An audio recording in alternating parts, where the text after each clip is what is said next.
Dans la scène d'ouverture, on nous présente Andy, qui vient d'arriver au Maroc pour rencontrer l'un des membres de son équipe, Booker. Booker l'informe de leur nouvelle mission impliquant le sauvetage de filles kidnappées au Soudan du Sud. Il lui dit qu'un ancien agent de la CIA nommé James Copley travaille en indépendant pour ce genre de travail et souhaite qu'il le fasse. Andy refuse d'abord d'accepter le poste parce que cela va à l'encontre de leurs règles. Ne jamais travailler 2 fois pour les mêmes employeurs. Cependant, Booker la persuade de venir au moins à l'hôtel et de parler au reste de leurs coéquipiers, Nikki et Joe. À leur arrivée, le groupe est ravi de se retrouver après un long moment. Les autres semblent disposés à accepter le poste, mais Andy ne fait pas confiance à James. En conséquence, il décide de rencontrer James pour recueillir plus d'informations à ce sujet.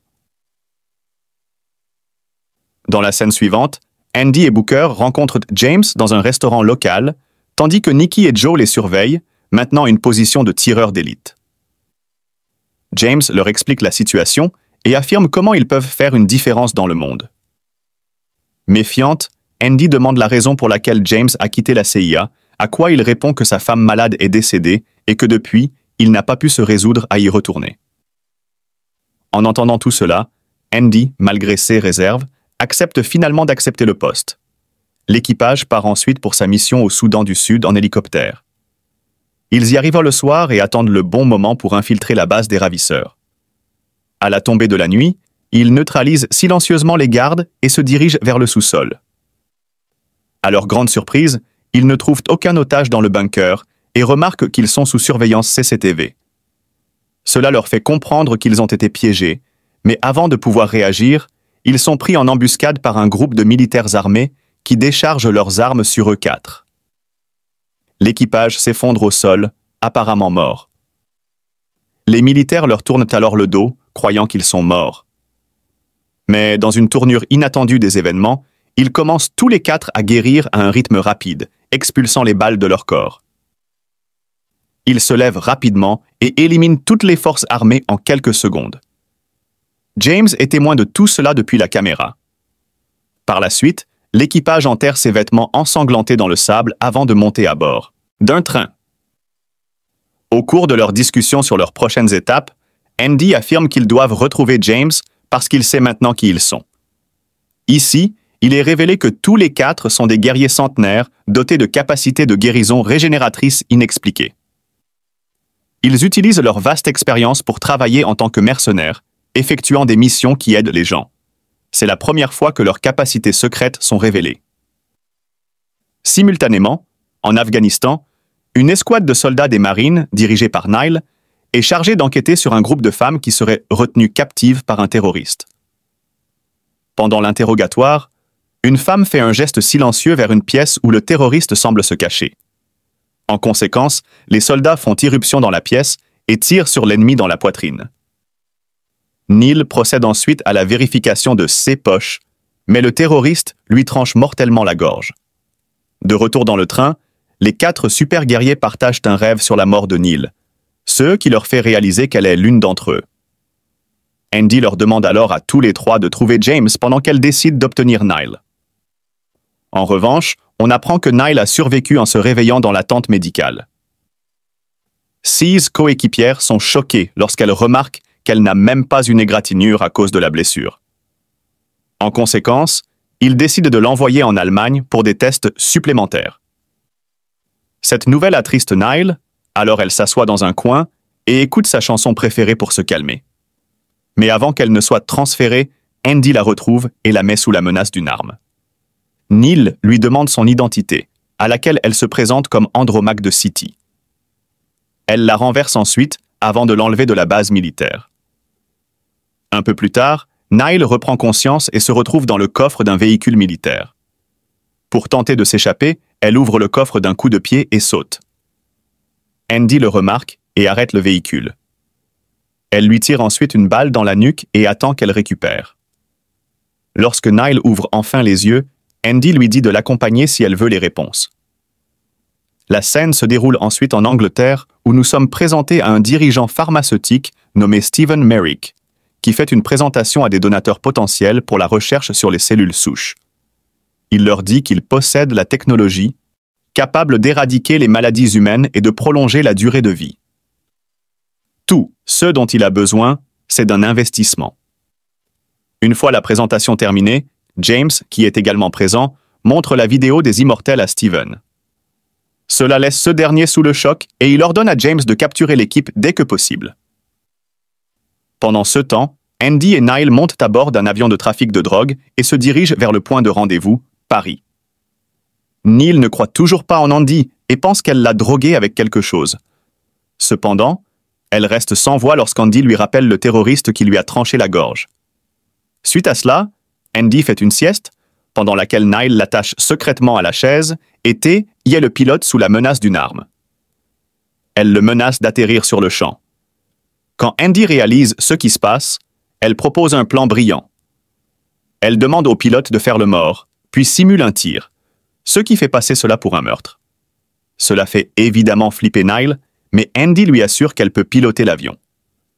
En conséquence, la fille effrayée la détache à contre-cœur, mais elle se rend vite compte que c'était une ruse. Les deux s'engagent alors dans un duel, mais Andy, étant un combattant expérimenté et professionnel, la domine. Elle convainc finalement Nile de rejoindre leur équipe, soulignant qu'elle n'est plus une marine. Après avoir atterri à Paris, ils se dirigent vers une église abandonnée où Nile rencontre le reste de l'équipage. Au cours du dîner, elle en apprend davantage sur leur immortalité. Booker, avant Nile, était le plus jeune immortel du XVIIIe siècle, tandis que Nikki et Joe sont ensemble depuis le XIIe siècle. Le plus vieil immortel n'est autre qu'Andy. Pendant qu'ils discutent, elle révèle qu'ils ne sont pas vraiment immortels. Leur capacité à guérir finit par s'arrêter sans avertissement. Ce qui est arrivé à un gars nommé Lycon. Cette nuit-là, Nile fait un rêve inquiétant qui réveille tout l'équipage. Elle raconte avoir rêvé d'une femme enfermée dans un cercueil en fer, se noyant au milieu de la mer. L'équipage l'informe qu'elle a rêvé de la femme immortelle, Quinn. Andy révèle ensuite que lorsqu'elle et Quinn tentèrent de libérer des femmes accusées de sorcellerie, il y a des centaines d'années, elles ont elles-mêmes été arrêtées et accusées de sorcellerie. Lorsque les habitants de la ville ont réalisé qu'ils ne pouvaient pas les tuer tous les deux, ils les ont séparés. Andy a réussi d'une manière ou d'une autre à fuir la captivité, tandis que Quinn a été enfermée dans un cercueil en fer et jetée à la mer. Depuis, elle se noie et ressuscite dans une boucle sans fin. En entendant tout cela, une Nile visiblement perturbée sort pour prendre un peu de temps seule, mais elle est suivie par Andy. Soudain, un groupe de soldats dépêchés par James arrive à l'église. En entendant un bruit, Andy et Nile rentrent à l'intérieur, pour découvrir que Joe et Nikki sont emmenés, laissant derrière eux un Booker blessé. Il s'avère que Booker a explosé par une grenade et que sa blessure est très profonde. Pour cette raison, il lui faudra un peu plus de temps pour guérir. Au fur et à mesure qu'ils se régénèrent, Andy tue tous leurs assaillants un par un. Après son retour, ils font leurs valises et se dirigent vers une autre cachette. Pendant ce temps, Joe et Nikki sont emmenés chez James en Angleterre, qui les emmène ensuite au laboratoire de recherche de Steven. Steven explique qu'il a l'intention de les utiliser pour la recherche sur les cellules souches et qu'il mènera des expériences sur elles pour découvrir leur capacité de régénération. Il demande également à James d'amener Andy et Booker, tandis que Nikki et Joe sont envoyés au laboratoire. Après avoir extrait tous les échantillons dont ils ont besoin pour leur expérience, James demande à Steven de les libérer, mais ce dernier refuse par égoïsme. D'un autre côté, Andy, Nile et Booker arrivent dans une autre cachette. Pendant que Booker essaie de localiser James via son ordinateur, Andy remarque qu'elle saigne toujours à cause de la blessure subie plus tôt. Réalisant qu'elle ne guérit pas, elle se rend dans une pharmacie et achète un tas de fournitures médicales. Elle retourne ensuite à sa voiture et prend le temps de se rendre compte que son immortalité a diminué. Cette même nuit, Nile se réveille d'un autre mauvais rêve et sort pour prendre l'air. Là, elle retrouve Andy et les deux parlent de leur famille, exprimant également la douleur d'être immortels. Leur conversation est bientôt interrompue par Booker, qui prétend avoir localisé l'endroit où se trouve James. Sans perdre de temps, le trio se dirige vers le même, mais alors qu'ils se préparent à entrer par effraction, Neil refuse de les rejoindre. Elle dit qu'elle a une famille et qu'elle veut être avec eux avant qu'il ne soit trop tard.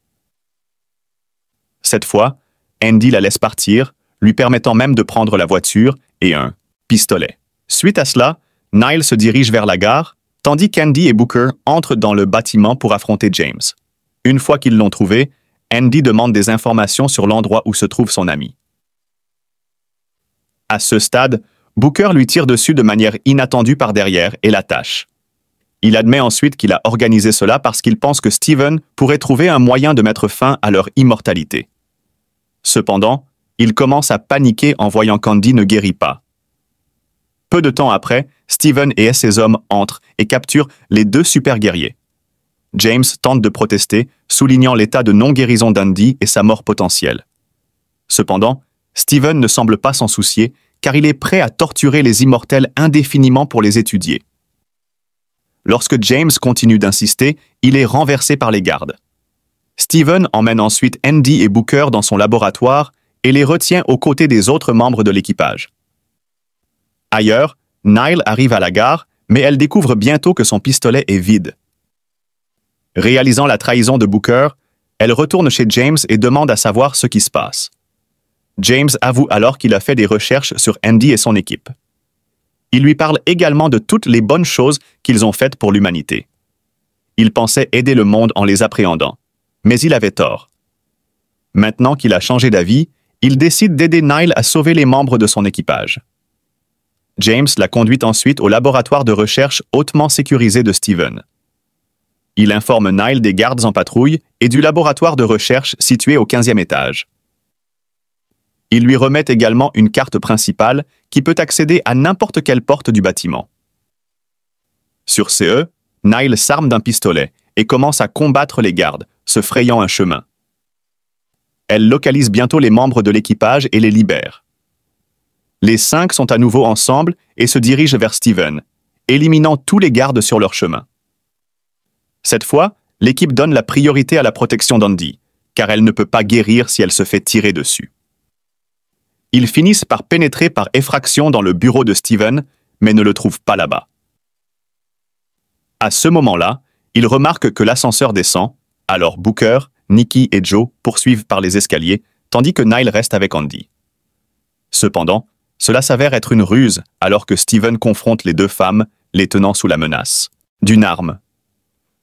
Juste au moment où il semble que le méchant est sur le point de gagner, Nile et Andy élaborent un plan. Ils effectuent en fait le même tour depuis l'avion. Andy fait le mort, ce qui agit comme une distraction, ce qui donne à Nile suffisamment de temps pour l'attaquer. Elle attrape ensuite Steven et saute du 15e étage avant d'atterrir sur une voiture. Un peu plus tard, elle récupère lentement et reprend vie, tandis que Steven est tué. Par la suite, le groupe s'éloigne des lieux et s'arrête dans un restaurant pour discuter du sort de Booker. Après un moment de délibération, Andy parle à Booker en privé et lui dit qu'ils ont décidé de sa punition.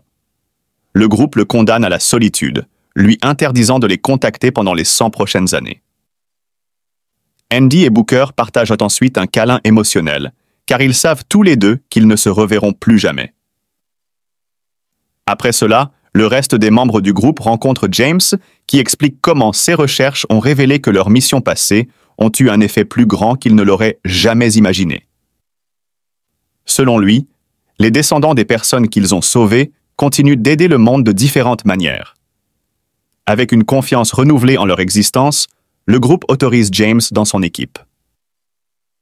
Andy lui demande de garder leur secret et de trouver des missions où ils peuvent avoir un effet. 6 mois plus tard, à Paris, Booker déprimé et ivre retourne à son appartement, seulement pour être accueilli par Quinn. À très bientôt pour une autre vidéo sur Mystère récapitulé.